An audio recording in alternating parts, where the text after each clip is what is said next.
Hey everybody, it's Boardman21 and today's build is going to be a Necromancer hit damage build. That's right, we're not depending on minions for any damage.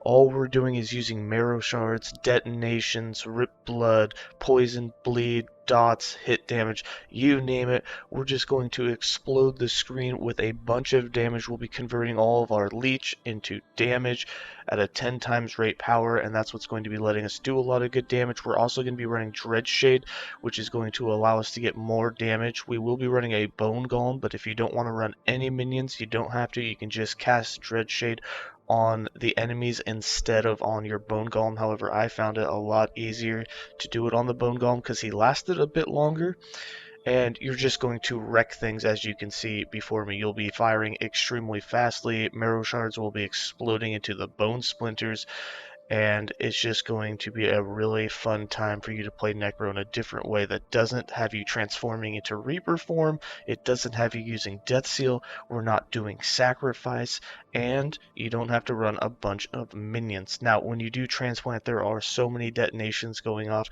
that itself could lag your PC if there's a lot of mobs around, but other than that, this build is actually a pretty smooth gameplay and fun to play. Now, as well as its super good offense, it will also have super good defense, and that's because we're completely depending upon the ward generation using the two pieces in Zanglius and the boots, last step of the living.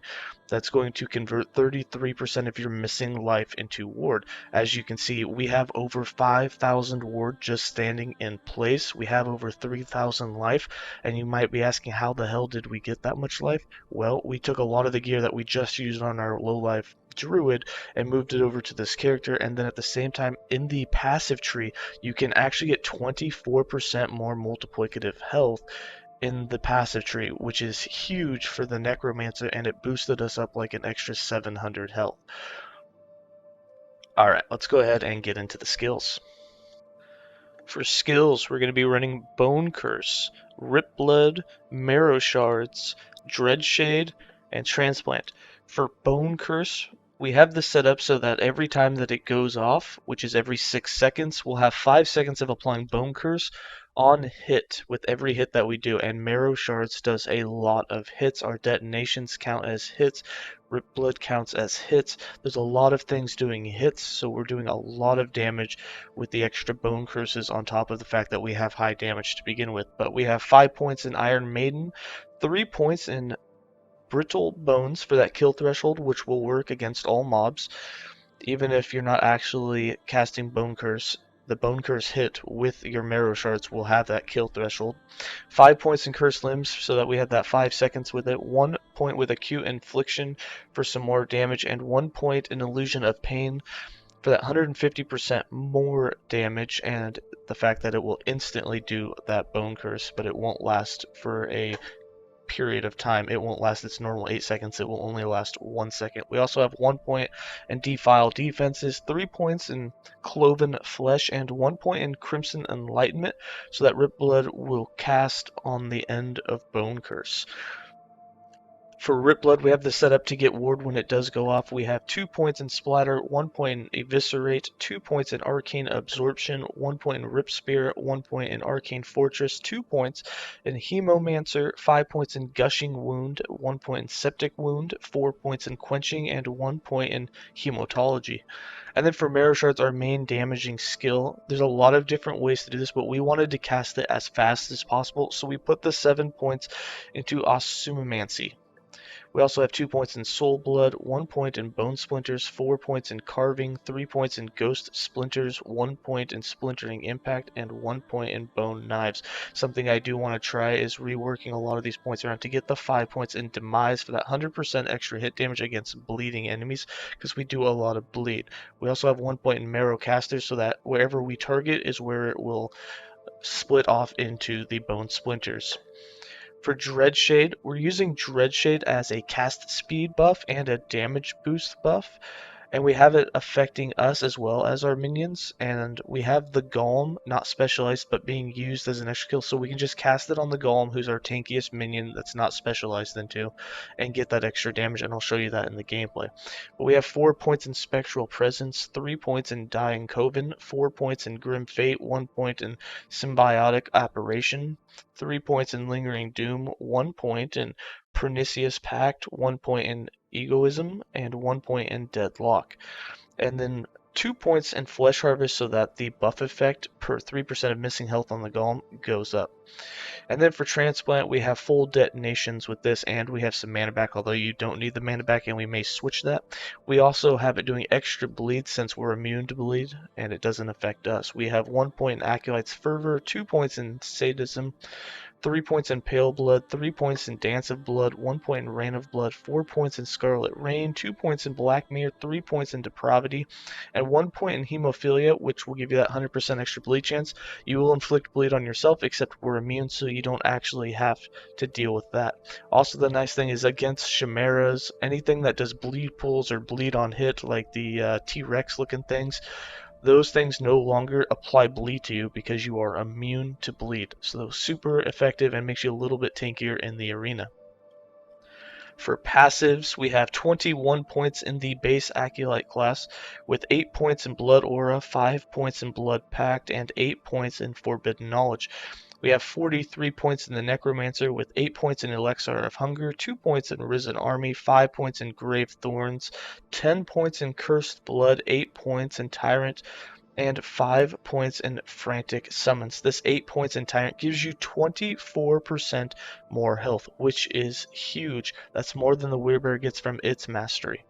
Then we have 25 points in the Lich. We have 8 points in Survival of the Cruel and 1 point in Hollow Lich, so that all of our Leech is converted into damage because we don't want to Leech. Leech works against us, so this is a double bonus for us. 1, it gives us more damage, and 2, it gets rid of something that doesn't benefit us for getting more ward generation. We have 8 points in Crippling Insight, 8 points in Dance with Death, 2 points in Serrated Bones, and 5 points in Unclosing Wounds. Now, this is only a level 85 character.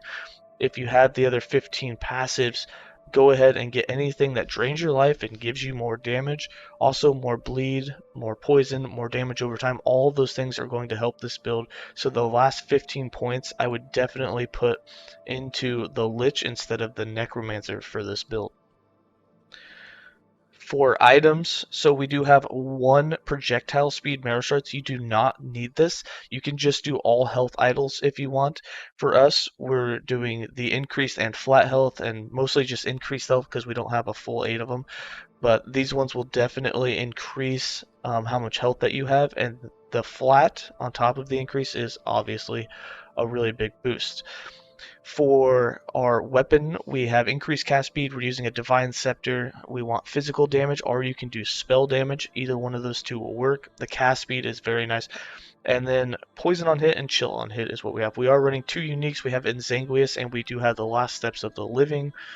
All these other pieces, other than the helm and the catalyst, are exactly what we were wearing on our Werebear, but the helm is going to have int, health, and set glancing blow. The catalyst will have more minion health to give your golem a little bit more survivability. The golem is not going to be the tankiest thing in the world, especially since it's unspecialized, but the additional 100% minion health definitely helps.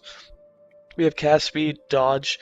For the amulet, we have set health, we have some spell damage, health, and dodge. For the rings, we have set dodge and set glancing blow. For the relic, set health and some spell damage. And for the belt, we have dodge rating, lots of health, set glancing blow, and the gloves, set health, set dodge.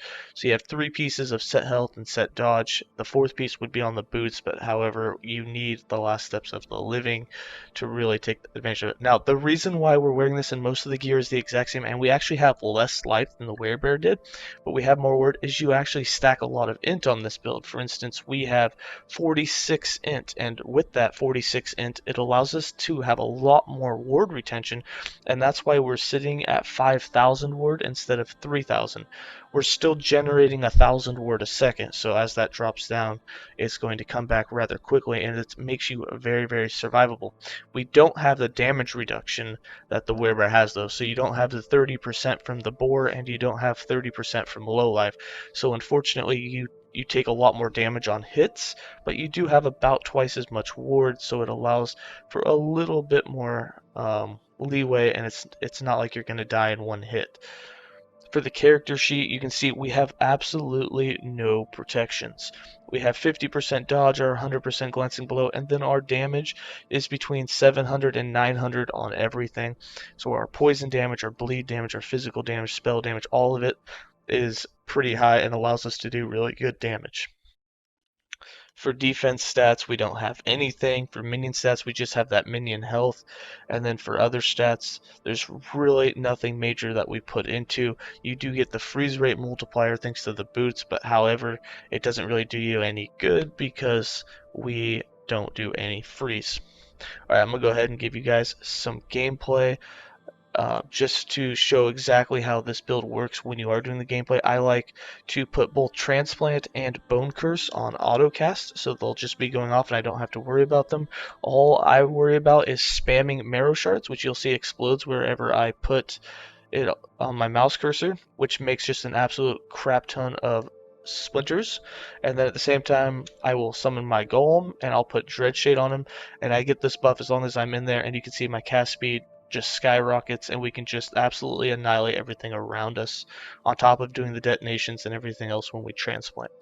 Alright, here's the gameplay.